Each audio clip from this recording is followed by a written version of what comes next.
Krisis geopolitik global mula memberi kesan nyata kepada sektor penerbangan dan pelancongan negara.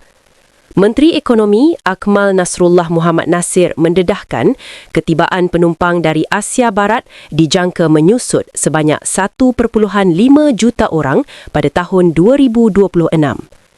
Sebanyak 55 penerbangan mingguan melibatkan 6 syarikat penerbangan telah dibatalkan antara 23 hingga 28 Mac.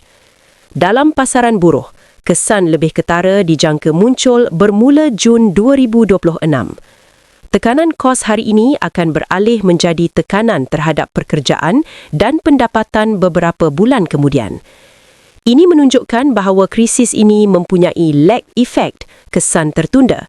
Hari ini kita nampak tekanan kos, beberapa minggu atau bulan kemudian baru kita nampak tekanan terhadap pekerjaan dan pendapatan. Jelasnya, semua sektor terkesan pada tahap yang berbeza dan sektor isi rumah antara yang paling sensitif kerana kenaikan harga bahan api memberi kesan terus kepada perbelanjaan harian.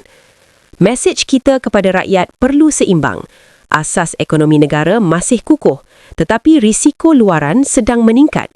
Kita tidak boleh terlalu selesa dan kita juga tidak boleh terlalu gelisah.